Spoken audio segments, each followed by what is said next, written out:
Utilização de parâmetro, utilização de condições para simular resultados. Como que você pode sair de uma condição como essa aqui, de criar um novo parâmetro, e aí quando você utiliza esse valor, por exemplo, em uma tabela, ele repete esse valor para todos os dias. Então, olha lá, se a gente digitar aqui, ele vai trazer esse valor para todos os dias. E como que você pode fazer para sair dessa condição por conta de uma situação de contexto de linha aqui, que ele está repetindo o valor para todos os dias, e ter esse valor em uma data específica. Vou mostrar esse cenário nesse vídeo, e você entendendo aqui, eu estou utilizando numa situação de caixa atual, mas você pode, entendendo esse princípio, você vai utilizar para várias outras situações. A gente vai utilizar aqui DAX if, DAX today, DAX select at value. Essas são as principais 3 DAX que a gente vai mostrar aqui nessa situação. Então, vamos para o vídeo. Vamos entender aqui, então, o cenário dos dados que eu tenho para a gente chegar ao resultado de ter essa informação. Então, olha lá. Tenho 2 tabelas aqui. Uma tabela é a tabela calendário. Padrão lá, uma tabela que eu já utilizo aqui, mas é uma tabela calendário. Veja que não há outras tabelas, apenas a tabela medida, que é a tabela que a gente vai utilizar para inserir as medidas. E, aliás, vai ser apenas uma medida que a gente vai colocar dentro dela. Então, vamos lá. Primeira coisa que a gente quer fazer aqui, ó, vamos criar uma matriz com a data. Cliquei lá em data e ele já inseriu aqui, ó, uma tabela. Pode ser uma tabela. Vou colocar ela aqui embaixo, aumentar. E a segunda coisa que a gente vai fazer é utilizar uma segmentação de dados, né? Porque a gente quer filtrar isso aqui. Então, cliquei lá em filtro aqui, ó, na segmentação de dados e vamos inserir lá a data. Padrão do Power BI, formato de fazer data. O que eu quero aqui é avançar nos dias. Então, eu utilizei a opção de data relativa, vou avançar, colocar aqui que a gente vai fazer isso para 30 dias, por exemplo. Selecionar aqui a opção de dias. Então, com esse formato aqui, ele vai sempre avançar nos dias, né? Perfeito. Agora, veja só, o que a gente precisa é, então, criar esse parâmetro que nos traga as informações. E o que é esse parâmetro? Sempre que você tiver uma condição, que você tem um valor, e você quer simular situações dentro desse valor, por exemplo, você tem lá um valor de resultado atingido, um valor lá 10.000, e você quer fazer esses 10.000, por exemplo, vezes 2,5%. Vai retornar o valor de forma automática. Para não ter essa necessidade, pegar e ficar fazendo isso na calculadora, manualmente, enfim, você já pode deixar isso lá pronto no visual para que isso funcione de forma interativa. Então, sempre que tiver essas situações que tem que calcular em porcentagem ou tem que inserir uma informação de um número que ele possa variar conforme a condição, simular situações, você vai utilizar essa opção de novo parâmetro, que é para simular situações. Nesse caso aqui, a gente quer simular situações para um fluxo de caixa, é o que a gente vai utilizar. Mas, entendendo esse princípio aqui, você vai utilizar isso em qualquer outro tipo de situação. Então, vou clicar lá em novo parâmetro, e aí ele já traz aqui o formuláriozinho desse parâmetro para preencher. Primeira coisa, o nome. Qual o nome que eu vou dar aqui? Caixa. Tipo de dados. Tipo de dados vai ser número decimal, número inteiro, vamos considerar número inteiro. Qual que vai ser o valor mínimo desse parâmetro? Vai ser 0. E vamos considerar aqui como valor máximo até 50.000. Então, o nosso caixa, ele vai variar nessa situação de dados que a gente está inserindo aqui, de 0 até 50.000.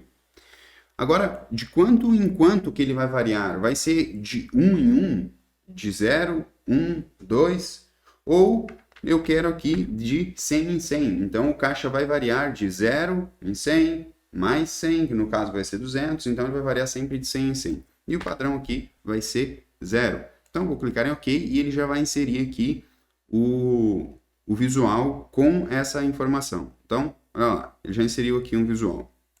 Veja que ele trouxe para cá o visual e já criou lá também, ó, uma tabela com esses dados. Olha lá, vamos dar uma olhada aqui no modelo. O que, que veio para cá nesse caixa? Ele trouxe aqui apenas uma coluna, ó, variando de 100 em 100, como a gente pediu lá. Ok? Então veja que ele está agregando sempre de 100 em 100. 0, 100, 200. Perfeito. O que a gente quer agora é então chegar a um número para o dia único. Como assim para o dia único? Olha lá, o que a gente vai fazer? Se a gente só pegar essa medida, veja que aqui dentro dessa tabela tem uma coluna e também uma medida. Essa medida tem a informação de dados que a gente vai inserir aqui. Então, olha lá, se a gente só pegar essa medida e inserir ela aqui, ó, e colocar lá, por exemplo, digamos que hoje tem R$ 5.400 aqui de caixa. Ele trouxe para todos os dias R$ 5.400. Agora, o resultado que a gente quer é que se nessa coluna aqui for igual a hoje, então se o caixa atual é o dia de hoje, se for essa condição, a gente quer que retorne aqui a informação de valor. Qual medida que a gente pode utilizar, qual DAX que a gente pode utilizar para calcular essa informação? Veja só. Vamos lá, vamos criar aqui uma nova medida e vamos trazer esse resultado. Qual que vai ser o nome dessa medida? Então aqui será caixa atual. Caixa atual. Medida que vai simular essa condição vai ser a if, que é uma condição se. Se for hoje, então retorna o resultado. É isso que a gente vai fazer. Olha lá. If. Qual que vai ser o teste lógico?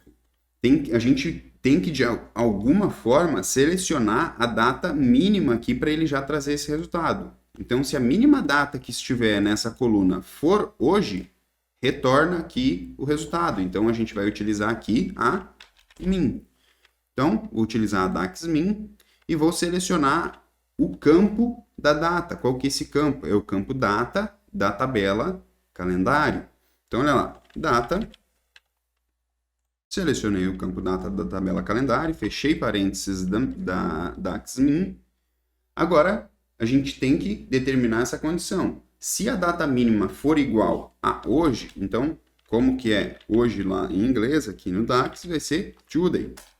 Então, se a data mínima for igual a hoje, eu quero que ele faça o quê? Selecione o caixa, o valor do caixa. Como que faz isso? Select the value. Que é a DAX que vai fazer esse trabalho de selecionar esse valor. O valor da onde? Do caixa. E aí, olha lá, a coluna que a gente utilizou lá. Então, selecionei ela, fechei parênteses da select add value e fechei parênteses do if. Então, olha lá. Enter. E agora vamos inserir aqui essa medida para ver se vai retornar essa informação. Olha lá, carregando, pronto. Agora a gente tem a informação do valor do caixa apenas para o dia atual. Que no caso aqui, nessa condição que eu precisava, era hoje. Onde foi? Agora eu vou mostrar onde foi que eu utilizei essa situação. O cenário era esse aqui, ó. Deixa eu abrir aqui, ó. Qual que era o cenário? Por exemplo, era uma base de dados assim, ó. Padrãozão lá, né? Ainda tem muitos analistas que ainda utilizam esse padrão. Exporta dados do Excel de um sistema, várias telas. Olha lá, várias linhas lá que não conseguem entender nada. E aí, sai desse Excelzão, né? E agora, olha o cenário que a gente teve que chegar lá, era esse aqui, ó. Qual que era a situação? A gente tinha, então, um campo com data, aqui, e aí tínhamos lá títulos a receber e títulos a pagar, e aí a gente precisava, de alguma forma, colocar uma variação aqui, ó, no diário, ou seja, um valor variando diariamente. E aí, então, eu precisava fazer com que um valor do caixa, ele se alterasse conforme o valor atual, que tem disponível em caixa atualmente. E aí, é claro, né, o caixa é atual, é só para um dia, é só para hoje. Então, o cenário lá, por exemplo, como se tivesse 10.500 reais, por exemplo. Então, veja que ele já vai inserir agora aqui no diário, ó, o valor de 10.500 reais. Olha lá, Enter. Pronto. Agora ele já trouxe aqui. Aí, enfim, né? Aí vem a informação de capital de giro, qual que é o dia que vai sobrar grana, qual que é o dia que vai faltar grana. Esse era o cenário que eu utilizei aquela situação lá que eu acabei de demonstrar, mas é claro, se aplica a diversas situações, entendendo esse princípio de utilização. Aqui tem uma situação de contexto de linha que cabe informação para vários outros vídeos para falar de contexto de linha. Por esse vídeo era isso, um grande abraço.